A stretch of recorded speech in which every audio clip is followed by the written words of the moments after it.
Hey guys, Slimber here, and today we're not responding to that whole Steven Crowder fucking Carlos Maza situation because there's enough videos on that, and my opinion wouldn't really add anything new to the conversation. But today we will be making fun of a PragerU video, so fucking I'm so original. Anyways, let's get right into that, shall we? Capitalism versus socialism. We can sum up each economic system in one line. Capitalism is based on human greed. Socialism is based on human need, right? I think that generally depends on what we're talking about in the sense of this. Are we talking about pure capitalism? Are we talking about pure socialism? It's not that simple. No. Wrong. So wrong. It's exactly backwards. Once again, that depends on how it's implemented.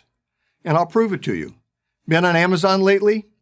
Each of the thousands of products Amazon offers represents the work of people who believe they have something you want or need. Ooh. That is like a really bad example considering Amazon's in some shit for treating its employees like shit, basically.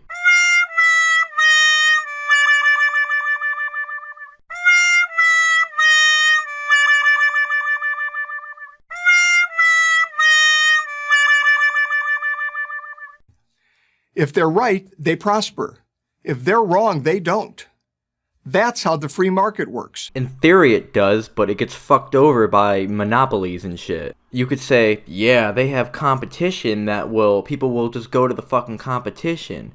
But the thing is that in some cases, well, actually a lot of cases, there's no competition. There's no fucking competition for anybody to go to. They're the only ones there because they bought out all the competition or they ran them out of business. Or in another case, people just might not care how the workers are treated. Let's say it like this, right? You got a disease you're dying from, and the only person who can make this disease, because they have a patent on the disease, make the medicine for the disease because they have a patent on the medicine, is Bob. And Bob, he doesn't charge money for it. He's got to fuck your daughter for it, buddy. Is that going too far? It encourages people to improve their lives by satisfying the needs of others. No one starts a business making a thing or providing a service for themselves. They start a business to make things or provide services for others. Now, I speak from personal experience. When I was the CEO of the company that owns Carl's Jr. and Hardee's restaurant chains. Well, now we see your dog in this fight already because you're a fucking former CEO. Of course you like capitalism. You fucking gained off of it. You don't know what it's like to be fucking poor. We spent millions of dollars every year trying to determine what customers wanted. If our customers didn't like something, we changed it, and fast. Because if we didn't, our competitors would, pun intended, eat us for lunch. The consumer, that's you, has the ultimate power. So, okay, yeah, the restaurant business doesn't really have a huge monopoly in there that's kind of the only one there. You know, the restaurant business, unless you live in a remote area where there's only one fucking restaurant there, generally you're gonna see a McDonald's, a Burger King, a Wendy's, and, you know, other restaurants nearby. And by the way, Carl's Jr. and Hardee's is pretty fucking good. I like their little chicken sandwiches or something like that I had there. But yeah, I guess in that sense, yeah, I think it's fine. There's healthy competition there. But that's not always the case. Not all sectors have healthy competition. In effect, you vote with every dollar you spend. In a socialist economy, the government has the ultimate power. It decides what you get from a limited supply it decides should exist. Well, that generally depends on what kind of socialism we're talking about. Instead of millions of people making millions of decisions about what they want, a few people, government elites, decide what people should have and how much they should pay for it. But that already happens in capitalism due to monopolies. It's just not government officials deciding it. Well, kind of is when, you know, they're paid off. I guess a lot of them are corporate, but it's corporate officials deciding it. Not surprisingly, they always get it wrong.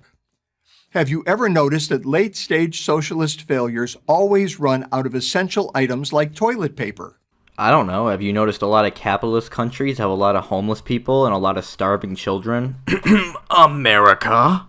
Of course, this isn't a problem for those who have the right connections with the right people. Those chosen few get whatever they want. But everyone else is out of luck. Venezuela, once the richest country in South America, is the most recent example of socialism driving a prosperous country into an economic ditch. Venezuela. There's always some fucking argument saying Venezuela, socialism is bad because fucking Venezuela.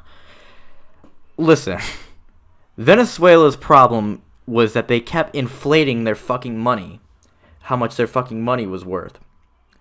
That could easily happen in capitalism. Also, let's not fucking pretend like there aren't capitalist systems that have failed.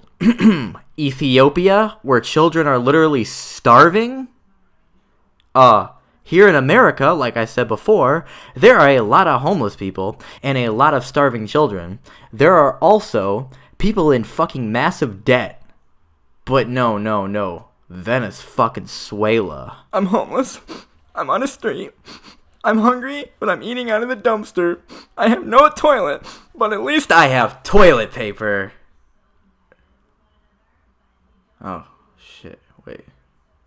At least I can wipe my ass when I take a shit in a dumpster.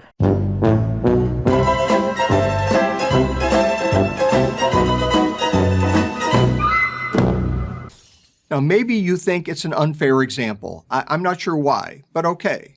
We'll ignore the fact that leftist activists celebrated it as a great socialist success right up until it wasn't. But what about Western European countries? Don't they have socialist economies? They have elements of socialism within their country. We have elements too. We're just trying to add more. Like they have more. That's essentially what democratic socialism is. It's kind of like a mix between capitalism and socialism a bit. Just a little more regulated, but not, like the commies? I don't know. People seem pretty happy there. Why can't we have what they have? Free healthcare, free college, stronger unions. Good question, and the answer may surprise you. There are no socialist countries in Western Europe. Most are just as capitalist as the United States. The only difference, and it's a big one, is that they offer more government benefits than the U.S. does. That sounds exactly like socialism, buddy. We can argue about the cost of these benefits and the point at which they reduce individual initiative, thus doing more harm than good. Scandinavians have been debating those questions for years. But only a free market capitalist economy can produce the wealth necessary to sustain all of the supposedly free stuff Europeans enjoy. To get the free stuff, after all, you have to create enough wealth to generate enough tax revenue to pay for everything the government gives away. Without capitalism, you're Venezuela. In a 2015 speech at Harvard, Denmark's prime minister took great pains to make this point. I know that some people in the U.S. associate the Nordic model with socialism. Therefore, I would like to make one thing clear. Denmark is far from a socialist planned economy. Denmark is a market economy. So when you point to Denmark as a paragon of socialism, you're really singing the praises of capitalism. The more capitalism, the less socialism you need. Oh yeah, tell that to the people in the Great Depression when they were getting fucked over, when there was absolutely no socialist policies in the U.S. before the New Deal, which, by the way, pulled people out of poverty, so, Look at America since 2017. A policy of lower taxes and less government regulation, that's more capitalism, has led to a robust economic expansion, something thought impossible just a few years earlier. Where is your source for this? Just because you throw a graph up doesn't make it true. Where is your source? Please use like a citation or something. Tell me where you got this information. Unemployment, notably among minority groups typically most at risk for poverty, is at a generational low. Economic expansion gets people off welfare and into work. That's less socialism. Still no source. Okay, like, let's be honest, and I think if you guys go watch my video about their climate change thing, PragerU doesn't have the best history with their sources. In fact, they source themselves. Selves? I don't know why I said selves. Selves. They source themselves, like, several times. Actually, almost all their sources are just the speaker. So, let's just take this with a grain of salt, shall we? None of this requires a degree in economics. Common sense is all you need. That's why it's so frustrating to see young people praising socialism and criticizing capitalism. It's frustrating seeing you say all this in a video when historically none of this has ever worked. Well, not none of it, but you know, pure capitalism has never worked. It's always fucked over the poor. I'd like to ask you guys to look into the Industrial Revolution, the Great Depression, Reaganomics. Historically, increasing capitalism has always, and I mean always, fucked over the poor people. It's bad enough that they're working against their own interest. They're not working against their own interest. They're working against your interests. When I was the CEO of the company that owns Carl's Jr. and Hardee's restaurant chains. Better job prospects, better wages, personal freedom. Because that's sure working for us now. But they're also working against the interest of the less fortunate.